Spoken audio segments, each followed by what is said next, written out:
नमस्कार,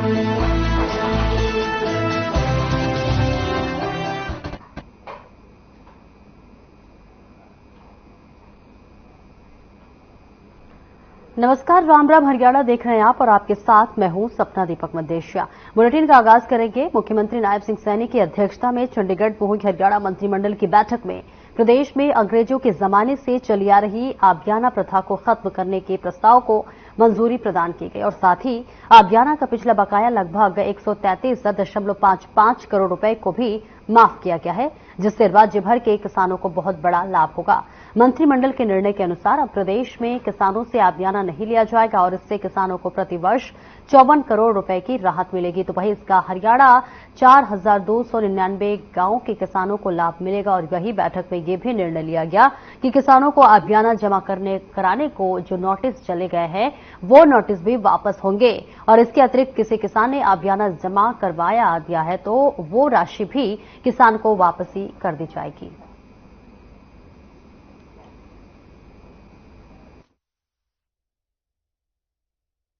आज की बैठक में 21 एजेंडे इसमें रखे गए थे, जिसमें से आज मंत्रिमंडल में 20 एजेंडों की स्वीकृति वो हुई है। सबसे पहले कल जो फसलों को एमएसपी को लेकर के घोषणा की गई थी, कैबिनेट की मीटिंग के अंदर उस एजेंडे को रखा गया। इस घोषणा को क्रियान्वयन करते हुए आज फैसला लिया गया कि अब तक 10 नई फसलों नामंत की गई हैं।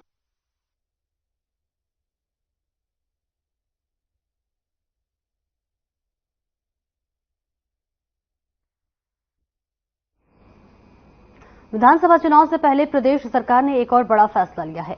आपको बता दें, हरियाणा टीचर्स एलिजिबल टेस्ट को लेकर हरियाणा सरकार ने बड़ा निर्णय लिया है। प्रदेश सरकार ने HTET को लाइफ टाइम वैलिड करने का आदेश जारी कर दिया है।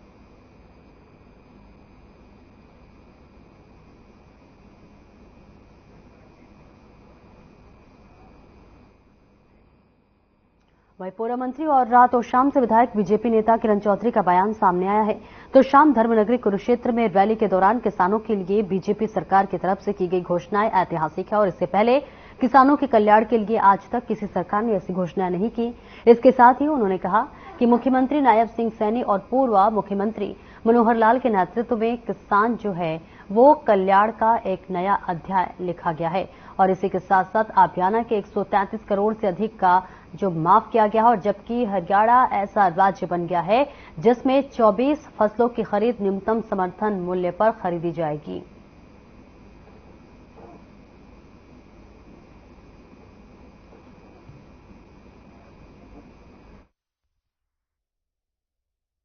को करना चाहिए, क्योंकि नहीं तो वो अपने आप को धोखा महसूस करेंगे कि भाई हरियाणा को तो मिल गया और पंजाब रह गया, पर हमारे हरियाणा का किसान बल्ले बल्ले हो गया।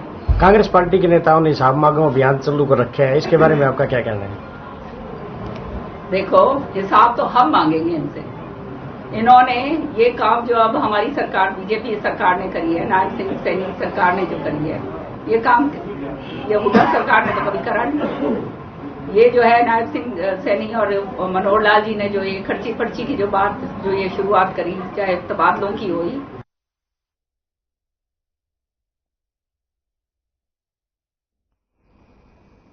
Rapid metro rail Gurgaon limited और rapid metro rail Gurgaon south limited ने वित्तीय वर्ष 2024-25 की पहली तिमाही में यात्रियों राजस्व में उल्लेखनीय वृद्धि दर्ज की है, जिसको लेकर मुख्य सचिव TVSN प्रसाद ने मंगलवार को चंडीगढ़ में Haryana mass rapid transport corporation limited के बोर्ड की बैठक के बाद कहा कि अप्रैल से जून 2024 के दौरान इन दोनों कंपनियों की कुल आय पिछले वर्ष की इसी अवधि की तुलना में 10.49% बढ़कर 8.11 करोड़ रुपए हो गई है और ये वृद्धि सीधे तौर पर इस अवधि के दौरान यात्रियों में 8.75% की वृद्धि के कारण हुई है।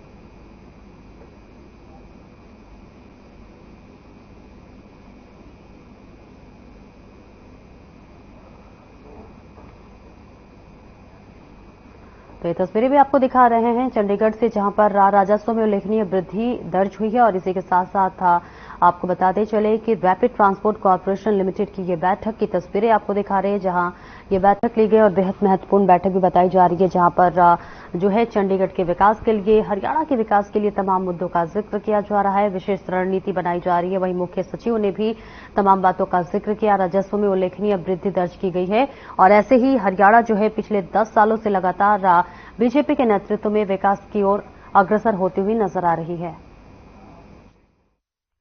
वहीं भवानी अखेड़ा के गांव सिवाना में एक 20 वर्षीय नशेड़ी युवक ने फांसी का फंदा लगाकर अपनी जीवन लीला समाप्त कर ली है। आपको बता दें कि गांव सिवाना निवासी 20 वर्षीय शमशेर अपने माता पिता का इकलौता पुत्र था जो नशे का आदी था। बताते चले कि मृतक शमशेर के पिता की मौत पहले ही हो चुकी थी और वहीं पुलिस ने बताया कि सूचना पर मौके पर पहुंचे तो देखा एक लड़के ने पंचायती भूमि पर पेड़ से फंदा लगाया हुआ था। उसकी प्राथमिक जांच में नाम पता चला है। वही शव को कब्जे में लेकर पोस्टमार्टम के लिए नागरिक अस्पताल लाया गया है। वहीं परिजनों के बयान दर्ज कर 194 BNS के तहत कार्रवाई की जाएगी।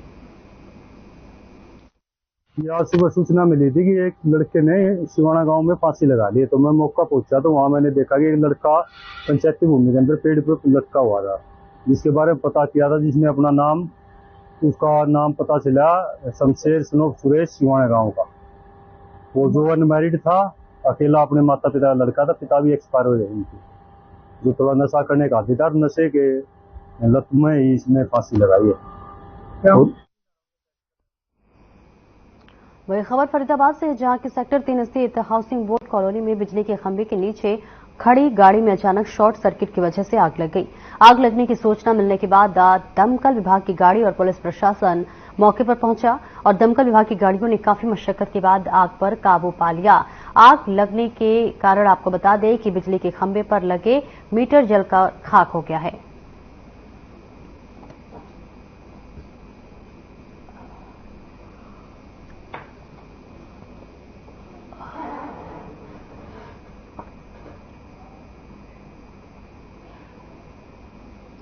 वहीं दिल्ली से सटे फरीदाबाद में इलाज के दौरान एक निजी अस्पताल में 19 वर्षीय युवक की मौत हो गई।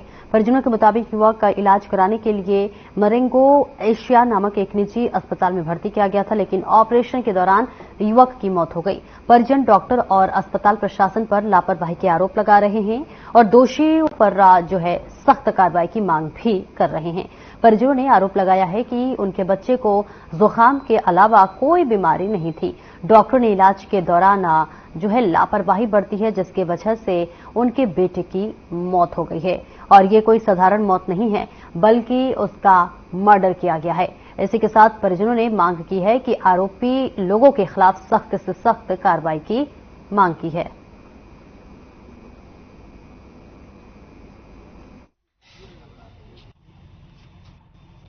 बच्चे की इलाज के दौरान मौत हुई है, क्या मामला है सर पूरा, किस तरह की कार्रवाई? शाम को ऑपरेशन के लिए नाक की हड्डी का ऑपरेशन के लिए JRG हॉस्पिटल में ले गए। वो ऑपरेशन के दौरान कुछ मिस हैपनिंग हुई, फिर भी बोर्ड द्वारा मेडिकल करवा रहे हैं, पोस्टमार्टम करवा रहे हैं। जो भी रिपोर्ट आएगी उसी पे हम कार्रवाई। परिजन कह रहे हैं कि जो डॉक्टर हैं उनके खिलाफ कड़ी से कड़ी कार्रवाई की मांग कर रहे हैं सर। जो भी डॉक्टरों का बोर्ड जो भी रिपोर्ट देगा, नेग्लिजेंसी पाई गई तो कड़ी कार्रवाई की जाएगी। अपना जो तेरी नाक का है जुकाम हो रहा है, तू वहाँ कैसे पड़ेगा, फिर हमें परेशान रहेंगे बार बार, तू वहाँ दुखी रहेगा, हम यहाँ दुखी रहेंगे, तब तक तेरा नाक का ऑपरेशन। वो नाक को तेरा जुकाम ठीक करा देता हूँ। मैं उसको जुकाम ठीक करवाने गया, मैंने वहाँ पता लगा कि साहब इसका अल्ट्रासाउंड उन्होंने CT स्कैन कर दिया। CT स्कैन में कहने लगे हड्डी। थोड़ा हल्का जुकाम था, डॉक्टर को 2 महीने पहले दिखाया था, डॉक्टर राजीव आर्या बल्लभगढ़ वाला, जो सेक्टर 7 में भी उनका एक ऑफिस है और वहाँ घर भी है। तो दवाई ले रहे थे तो उन्होंने कहा दवाई 2-4 बार ली जैसे, तो उसका कोई आराम नहीं पड़ा, तो उनको फिर उन्होंने CT स्कैन वगैरह किया। CT स्कैन में उन्होंने कहा कि इसमें नाक के अंदर थोड़ा हड्डी बढ़ गई है, इसका हम ऑपरेशन कर देंगे, माइनर ऑपरेशन है, घंटे आधा घंटे का ऑपरेशन होता है, कर देंगे और शाम को ऑपरेशन करेंगे, सुबह छुट्टी दे देंगे। मेरा भाई और भतीजा दोनों पहुंच गए वहाँ पे। उसके बाद उन्होंने CT स्कैन कर दिया। CT स्कैन में कहने लगे हड्डी इसकी जो है ना टेढ़ी है, हड्डी उसको सीधी करनी पड़ेगी और थोड़ा मांस वगैरह है वो आपको जो है निकाल के ठीक हो जाएगा। थोड़ा हल्का जुकाम था। डॉक्टर को 2 महीने पहले दिखाया था। डॉक्टर राजीव आर्या, बल्लभगढ़ वाला, जो सेक्टर 7 में भी उनका एक ऑफिस है। बच्चे की इलाज के दौरान मौत हुई है, क्या मामला है सर पूरा, किस तरह की कार्रवाई? कान को ऑपरेशन के लिए, नाक की हड्डी का ऑपरेशन के लिए शिवाजी हॉस्पिटल में ले गए। वो ऑपरेशन के दौरान कुछ मिस हैपनिंग हुई, फिर भी बोर्ड द्वारा हम मेडिकल करवा रहे हैं, इसका पोस्टमार्टम करवा रहे हैं। जो भी रिपोर्ट आएगी उसी पे हम कार्रवाई। परिजन कह रहे हैं कि जो डॉक्टर हैं उनके खिलाफ कड़ी से कड़ी कार्रवाई की मांग कर रहे हैं सर। जो भी डॉक्टरों का बोर्ड जो भी रिपोर्ट देगा, नेग्लिजेंसी पाई गई तो कड़ी कार्रवाई की जाएगी।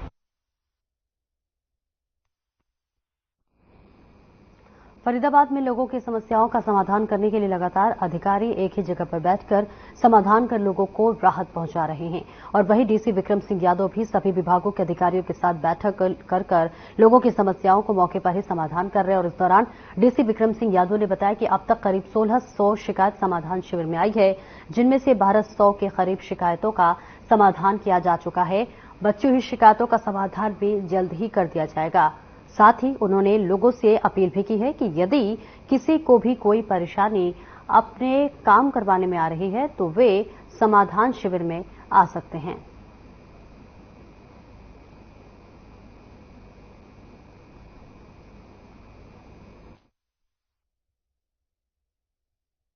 समाधान शिविर डेली फरीदाबाद में हम लगा रहे हैं। इसमें आज तक करीब 1600 के करीब शिकायतें आई हैं, जिसमें से 1200 के ऊपर का जो निवारण हम कर चुके हैं। साथ ही जो बाकी बची है उन पे कार्रवाई चल रही है। इसके साथ ही डेली 9 से 11 बजे तक समाधान शिविर लगता है। सभी डिपार्टमेंट के जो HODs हैं वो यहाँ पे रहते हैं। जो भी कोई कंप्लेंट आता है तो उसकी समस्या का निवारण करने के लिए हम तत्पर हैं और कोशिश यही होती है कि जो अगर मौके पे भी कोई हो पाए तो मौके पे हम करवाएं और साथ ही टाइमलाइन आगे डिपार्टमेंट्स को दे दी जाती है, तो वो टाइमलाइन के तहत वो आगे कंप्लेंट को रिजोल्व करते हैं।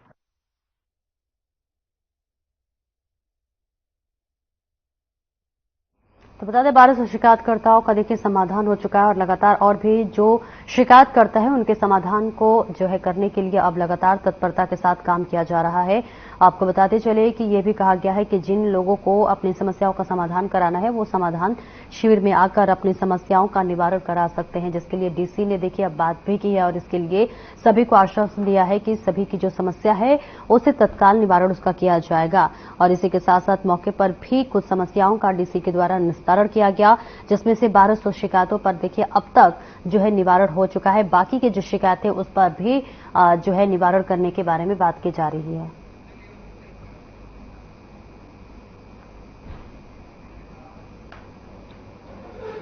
आगे बढ़ते हैं। बल्लभगढ़ के तिलक नगर और ऑथोपीन के इलाके में पिछले कई सालों से पानी की समस्या बनी हुई है और अब पिछले लगभग एक हफ्ते से लोगों को बिल्कुल भी पानी नहीं मिल रहा है। हालात इतने बुरे हैं कि लोगों को पानी खरीद खरीद के पीना पड़ रहा है और लोगों ने बार बार बल्लभगढ़ के विधायक और कैबिनेट मंत्री मूलचंद शर्मा और नगर निगम से भी शिकायत दी है, लेकिन कोई सुनवाई नहीं हुई। तो अब लोगों ने परेशान होकर रोड जाम कर अपना रोष प्रकट किया और मौके पर बल्लभगढ़ की पूर्व विधायक शारदा राठौर पहुंची और लोगों की समस्याएं सुनी। साथ ही लोगों को की मांग पर आवाज उठाते हुए नगर निगम अधिकारियों से फोन पर बात की। 4 घंटे से धरने पर बैठे हुए थे। पुलिस बुला ली, नगर निगम का कोई आदमी नहीं आया। धूप में महिलाएं, सैकड़ों महिलाएं पुलिस ने भगा दी यहाँ से। लड़के थे वो सारे भगा दिए कि मुकदमा दर्ज कर लेंगे, जिप्सी भी भर लेंगे। इनको दबाने की कोशिश हो रही है। इनको पानी नहीं मिल रहा है ऑटोपिन के लोगों को और इनको धमकी दे रहे हैं। लेडीज पुलिस से उठा लेंगे आपको, मुकदमा करने के लिए मुकदमा दर्ज करेंगे तुम्हारा। तो क्या इनको पीने का पानी का अधिकार नहीं है? क्या इनकी सरकार की जिम्मेदारी नहीं है? ये 10 साल से वोट लिए जा रहे हैं इनका। वहीं फरीदाबाद के बल्लभगढ़ अनाज मंडी में सरकारी राशन को लेकर बड़ा खेल चल रहा है, जिसमें गाड़ी के ड्राइवर, ठेकेदार सहित कई बड़े लोग खेल में शामिल हैं और इसी खेल के चलते गरीब जनता तक पूरा सरकारी राशन नहीं पहुंच पाता है। आपको बता दें कि एक दो नहीं बल्कि सरकारी अनाज की 7 गाड़ियां बीती रात बल्लभगढ़ की अनाज मंडी पहुंची हैं।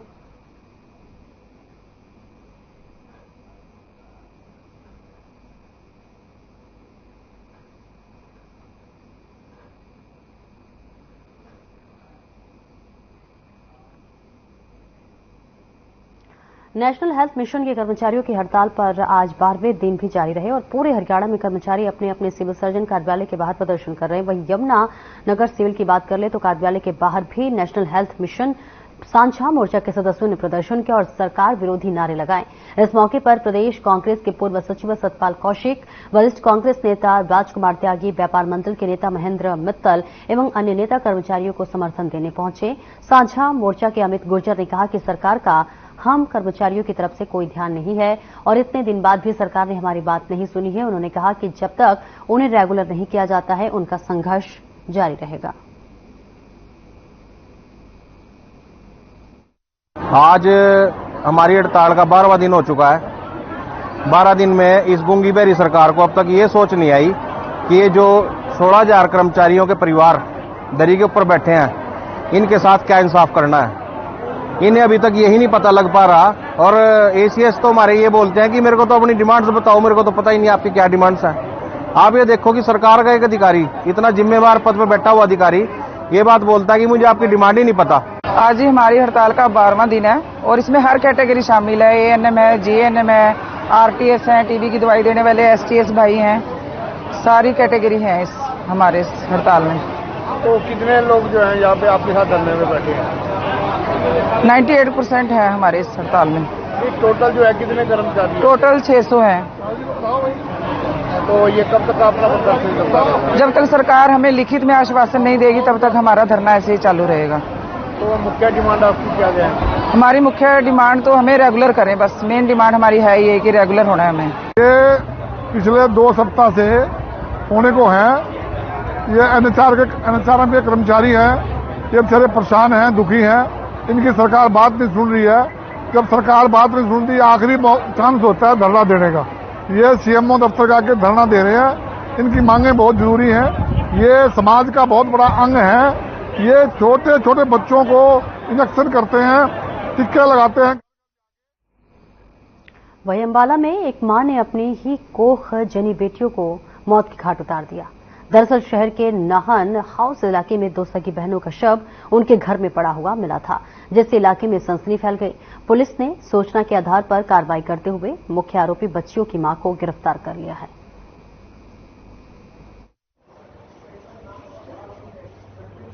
पिछले हफ्ते 31 जुलाई बुधवार की तारीख में जो एक दिल दहलाने वाली घटना घटी थी हमारे नान हाउस वाल्मीकि बस्ती में, चौकी नंबर 4 का एरिया जो पड़ता है, जिसमें 2 बच्चियां, एक 7 साल की और एक 11 साल की मृत अवस्था में अपने घर में हमें मिली थी। इस सूचना पर हमने कार्रवाई करी थी और तफ्तीश के दौरान फाइनली सोमवार